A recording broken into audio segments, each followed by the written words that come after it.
Здравейте хора, аз съм Милко и в днешното видео ще си говорим за 7 стъпки за създаване на един по-успешен бюджет, за да може ние да контролираме парите си, а не те да ни контролират нас.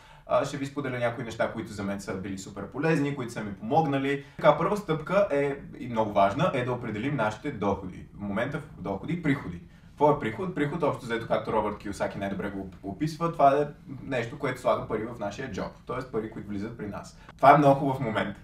Най-хубавия момент е това.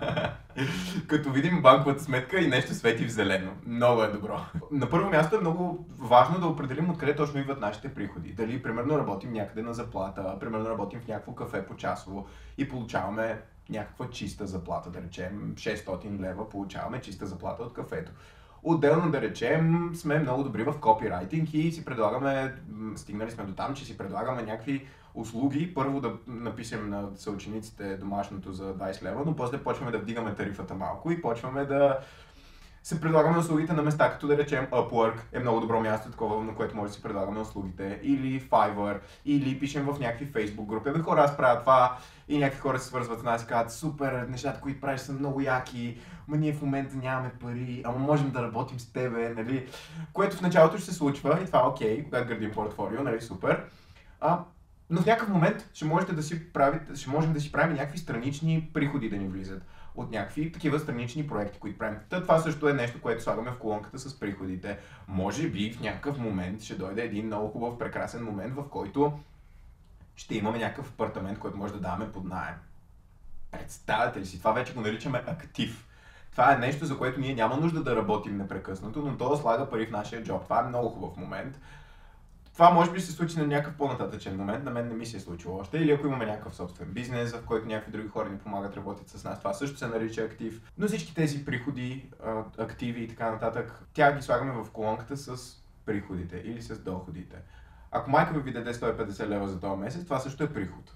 Много хубав приход. В някакъв момент са крайно недостатъчни, особено в днешната инфлация, в която живеем. Но майка ви не зачита това, че има инфлация, продължава да ви дава 150 лева, няма значение, 150 лева с 150 лева слагаме ги в колонката с приходите. Най-лесният начин, по който можем да направим това, буквално взимаме една тетрадка, си разделяме на две, от едната страна, отгоре пишем месеца, да речем, от едната страна пишем приходи, от другата страна разходи. И ето определили сме нашите приходи, записали сме ги от едната страна на тетрадката, или Google Docs, или Excel, или Sheets, или каквото искате да ползвате, не го правите прекалено сложно, за да може да го правите по-регулярно. И сме си записали нашите приходи от тази страна. Стъпка номер 2, естествено, предполагам логично, никога не бихме се сетили, да идентифицираме нашите разходи. Нещата за разход, отново Робърт Кийосаки, как го определя, всяко нещо, което вади пари от нашия джоб. Или пасив. Пасив е всяко нещо, което вади пари от нашия джоб. Като си купим subscription за Netflix, това е пасив. И то доста сериозен. Той всеки месец вади пари от нашия джоб, като по часовник. Не ни чака. Ако има пари в сметката, взима си ги. Също, като си купим сандвич от някъде, това също е пасив и така нататък. Разход. Това нещо го записваме в колонката с разходите. Да речем на месец, нали, вече като попораснем малко и изнесем се някъде да живеем без нашите и така нататък. Всеки месец даваме по 500 лева, да речем, за наем. Това също е пасив, това е разход. Него си го записваме в колонката с разходите. Да речем, примерно, колонката ни от разходи може да изглежда нещо от сорта на, да речем, 500 лева ни е наема, 100 лева са ни сметките, 400 лева общо сме похарчили за храна и да речем 300 лева сме похарчили за някаква екскурзия някъде да отидем и общо като ги сметнем и се получават, колко се получава, 2000 лева сме похарчили.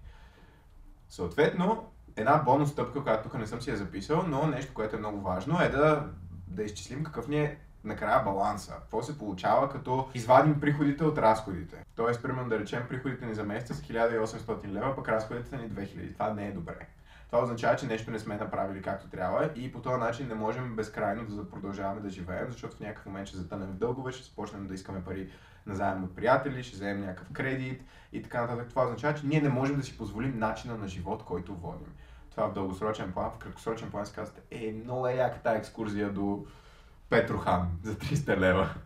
Обаче в дългосрочен план на екскурзията до Петрохан може би не е най-доброто. Не знам защо Петрохан, кой би отишъл на екскурзия в Петрохан, нямам никаква представа и защо. Но ако може да си спестите 300 лева от Петрохан, направете го. Стъпка номер 3 е да си поставим някакви финансови цели. Много е полезно не просто да знаем колко пари изкарваме в момента, защо ги изкарваме тези пари в момента и колко бихме искали да изкарваме в момента. И знаете ли, магично е, примерно, и то е супер просто, отдолу на този лист, който е приход, разход, най-отдолу просто където са приходите, си слагаме една цел, пишем цел, 2 точки, елементарно е, и да речем, ако в момента изкарваме 1800, си казваме цел следващия месец, да речем 2200. Не знаем как ще ги изкараме. Това е, трябва да го оставим за Вселената, за сили, които са по-висши от нас. Някой, който може да ни помогне малко от висша инстанция. Целите могат да са ни краткосрочни или дългосрочни. Примерно, можем да искаме да съберем краткосрочно цел да ни е, примерно, да съберем 300 лева за екскурзията до Петрохан. Може малко по-дългосрочно, не мога да, примерно, като го дам, не ми става сериозно по някакъв начин. Може по-дългосрочна цел да ни е, да речем, искаме да си купим камера, която струва, да речем, 9000 лева. И ние много обичаме да снимаме. Искаме да си купим тази камера и затова, примерно, всеки месец искаме да си заделяме по едни, да речем, 500 лева, които ни остават. И по този начин, живот и здраве, след година и половина ние ще имаме камера. И звучи малко такова след година и половина. В някакъв момент ще почнем да заделяме малко повече. Идеята е, че като имаме цел, имаме към нещо, към което да се стремим и знаем, нали, това, че ще се решим този месец от екскурзията до Петрохан, означава, че в някакъв момент може би ще имаме по-хубава камера, с която ще може да си снимаме видеята. Пример. Нещо, което е много важно, е да се уверим, че целите ни са смарт. Това е една техника, която общо взето означава, че целите ни са измерими, че са какво друго, освен измерими? Конкретни, постижими, актуални и ограничени във времето. Тоест казваме си примерно, че тези пари за тази камера искаме да ги съберем максимум до година и половина. По този начин може да преценим, нали, точно колко трябва да си спестяваме всеки месец и така нататък. Колко ще спести 10 000 долара? Какви са тези работи, които си пишеш тук? Ще да спестиш 10 000 долара. Не, супер звучи. Да, но за един месец някакси нашата аудитория, не знам, някакви нерелевантни примери ми дават в сценария, няма да ви ги споделям. Така, стъпка номер 4 е да си създадем бюджет. Това е супер полезно, защото знаем, долу-горе, примерно, аз съм си казал, всеки месец мога да си заделям до 900 лева за храна. Това звучи като, Елко, ти тук в Маринелата ли ще се храниш всеки ден? И всъщност като се замислим, това са си 30 лева на ден за храна, т.е. по 10 лева на хранене, което ако не готвиш, не са толкова много пари. Даже са си малко, честно казвам, за хранене. Но успявам да се включа в бюджета и това, което даже ми прави впечатление е, че харча между 400 и 450 лева на месец за храна, т.е. 2 пъти по-малко, отколкото съм предвидил в бюджета, което означава, че с останалите 450 лева аз мога да си позволя да отида на екскурзия някъде или да си ги спестя за камерата и така нататък. Но когато си създадем бюджет, ние се вкарваме в едни рамки, в които си казваме, окей, ние планираме за това нещо да похарчим еди си колко пари. Много е важно също нашия бюджет, нали, да е реалистичен, да е достижим, не да си казваме, че ще харчим по 5 лева на ден за храна. Може да звучи супер, ако вкъщи готви мама, ама реално с 5 лева в днешно време може да си купим, може би малко повече от една дъвка. Така че това, което е супер важно е бюджетът ни да е реалистичен и това всъщност ни дава един много добър план за това къде отиват парите ни и къде искаме да отиват парите ни.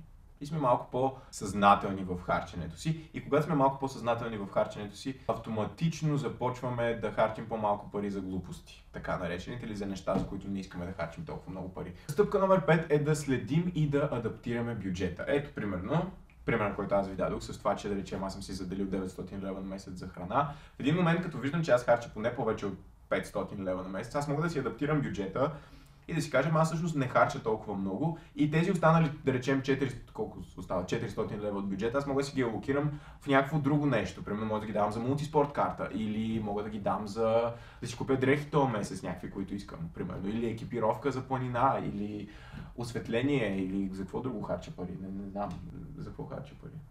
Не харчат много пари. Сигурно сме за екскурзия до Петрохан. Това е много лоша идея. Не знам защо я дадох на първо място. Когато редовно следим разходите спрямо бюджета, това е много ключово за ефективността на нашия бюджет. Това ни дава общо взето възможност, точно по начина, по който до сега ви обясних, ако има някакви области, в които имаме нужда да преразгледаме. Това не го ли спрях, бе? Това, както вече разгледахме примера с бюджета за храна, ни позволява да редактираме бюджета и да алокираме ресурсите там, където имаме нужда повече от тях. Или примерно може да е другия пример. Може примерно вие да сте си определили, може да сме си определили в бюджета 300 лева за храна и виждаме, че харчим 450. В този момент това, което можем да направим е да седнем да помислим, нали, примерно, може малко по-малко да излизаме по кафета, може малко повече да пазаруваме в Lidl, нали, примерно, не по никакъв начин не рекламираме Lidl на този канал, но примерно, нали, някакви такива неща може да вземем да направим някакви стъпки към това да подобрим финансовите си навици. Стъпка номер 6, нещо, което засегнах малко по-рано, да намалим дълговете, данъците, по-трудна работа, това е друго видео, което ще говорим. Но е хубаво да избягваме или да намаляваме дълговете. Примерно, ако се забележим, че харчим по 1800 лева на месец, пък изкарваме 1500, това е много лошо. И много лошо е, колко да е лошо, зависи колко пари, нали, с колко пари разполагаме. Ако е някакво временно решение, окей, но в дългосрочен план по този начин не можем да функционираме, както вече, нали, си дадохме сметка. Затова това, което можем да направим в този случай е хубаво да не искаме пари супер много от хората на заем. Първо, защото това създава лошо впечатление. Второ, защото приятелите в някакъв момент, нали, няма да, обикновено, да, не знам, може би съм лично аз трябва да избягам да искам пари от хората, ако не съм сигурен, че мога да им ги върна до понеделник, примерно. И това е просто, защото нямам кеш, а ми трябва по карта или нещо от този сорт. Със сигурност, примерно, не е добра идея, ако не можем да си позволим да плащаме най-новия iPhone, да си го взимаме на изплащане. Защото това е нещо, което трябва да плащаме в продължение на 2 години, ние се задължаваме. В момента, ако не можем да си позволим този начин на живот, да, може да изглеждаме по-добре в очите, може да изглеждаме по-заможни, по-класи, как се казва на български. Може да изглеждаме по-така готини в очите на нашите приятели, да, обаче в дългосрочен план това ни ограничава се едно, не знам, аз се чувствам се едно някой нещо ми е вързал за кръка, някакво гюле и това нещо ти ходиш, ама ти си го мъкнеш с тебе. Защото нали сещате, че компаниите, банките, те си търсят парите, няма да не си търсят парите. Така че колкото по-малко имаме неща на изплащане, които знаем, че може и да не можем да си позволяваме да ги плащаме, можем сега следващите 3 месеца, но следващата година няма да можем, може би. Хубаво е да мислим за тези неща, чувстваме се по-свободни, чувстваме се повече, все едно ние управляваме парите си, а не те нас. И имаме пари, които можем да използваме за нещо, примерно да речем някакъв курс, който след това ще ни научи как да изкарваме още повече, с които повече можем примерно да си купим този iPhone. Или със сигурност да сме го купили примерно с наши пари, а не да е с парите на банката. Нали, някои неща малко по-трудно, като примерно това е малко по-нататъчен етап, ако искаме да си купуваме апартамент и така нататък. Хубаво първо да си зададем въпроса, искаме ли да го купуваме, по-добре ли да го наемем, но това е отново тема за разговор за друго видео. Кола, разбира се, ако е някакъв фирмен разход, там говорим вече за съвсем различни разходи, тук говорим за личен бюджет, когато говорим за фирмени разходи, понякога е по-добре да вземем кредит поради някакви други причини, които ще си говорим в други видеа за тях. Но за личния ни бюджет е генерално по-добра идея да избягваме, да задлъжняваме, било то към приятели или към банки. И последно, но не със сигурност по важна стъпка, това е да следим, да правим регулярни проверки на нашия бюджет. Какво това включва? Примерно, аз това, което правя на първо число от всеки месец, буквално на Notes на моя телефон си записвам какви са ми били точно разходите и на първо число от месеца, това, което правя, сядам и си правя лично счетоводство на парите.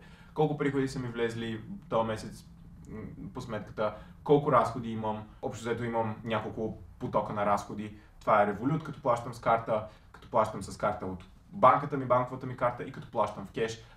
Разписвам си ги на 3 отделни места, същото нещо правя и за бюджета на бизнеса, но това е отново тема за друго видео. Сумирам си ги всичките в колонка разходи, всичките приходи си ги сумирам в колонка приходи и по този начин си тегля чертата и казвам, добре, приходите са толкова, разходите са толкова, изваждам едното от другото, направя си функции, които имат такива sum, if, и си правя примерно колко съм дал за транспорт, колко за храна и така нататък, за да видя долу-горе как се движа. Отдолу виждам колко са ми били общо разходите, колко са ми били общо приходите и каква е разликата и дали е положителна и си ги пренасям след това в една колонка, която е годишен отчет и си пише примерно януари плюс 300 лева. Примерно да речем, изкарал съм 300 лева повече, отколкото съм изхарчил. Всъщност се оказа, че има много по-лесен начин. Намерих си такива темплейти, които са в Google Sheets.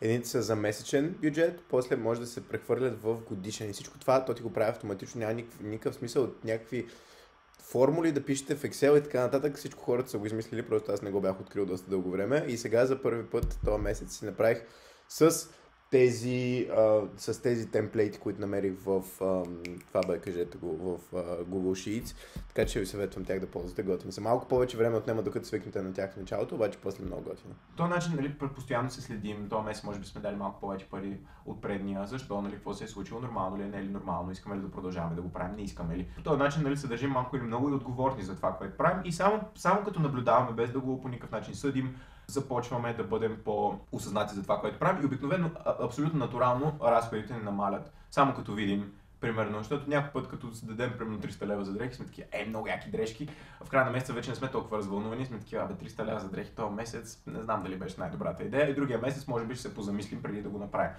Самия факт, че го наблюдаваме е много полезен. Пренасям всичките неща в колонка, която е годишни разходи и сега това, понеже започнах да го правя преди една година, сега имам една година дата и мога да видя по месеци кога колко съм харчил и съм си направил някакъв среден разход на живота тук в София и се оказа, че долу-горе средно, за да живея някакъв нормален живот, долу-горе около 2000-2200 лева на месец трябва да са ми всичките разходи. С наем, нали, с всички останали разходи. С образование, аз в момента си плащам образованието също, някакви почивки, дрехи, транспорт за разни неща. И по този начин са предвидими нещата и знаем долу-горе колко трябва да изкарваме, така че да можем да си позволим да водим начина на живот. И съответно, ако искаме да си вдигнем качеството на начина на живот, трябва да помислим как да си вдигнем приходите. Общо взето, създаването на един личен бюджет е много важна стъпка в това ние да сме на първо място осъзнати за това какво ни е финансовото състояние и първата стъпка към подобряването на финансовото ни състояние е да знаем къде се намираме в момента. Да се чувстваме по-финансово стабилни и успешни, това е първата стъпка, създаване на един бюджет. Със сигурност не е задължителна. Имам приятели, които са супер успешни бизнесмени и не го правят. Има хора, които пък мислят, че като го правиш си много дребнав и така. Просто аз обичам да знам числа, обичам числа. Най-важното нещо е то не знам колко може да се забавлявате като го правите всичко това, но да не го премисляте прекалено много, защото ако прекалено много се вглъбяваме, малко се губи смисъла на изобщо цялото нещо, което правим. Важното да ни е лесно, да го правим постоянно и в крайна сметка да ни е полезно. Споделете ми долу кои от тези неща, които споделих с вас, вече знаехте. Може би има някакви, които съм пропуснал, които са полезни на вас, като си правите някакъв личен бюджет. Има ли неща, които за вас работят, които не сме споделили? Може би ще помогнат на някой друг човек. Ако споделите това видео с някакви приятели, на които мислите, че би било полезно, това страшно много ще ми помогне. Можете да харесате това видео, да ме последвате в социалните мрежи. Благодаря ви страшно много, че гледате това видео. Надявам се да е било полезно и ще се видим в следващото видео. Чао, хора!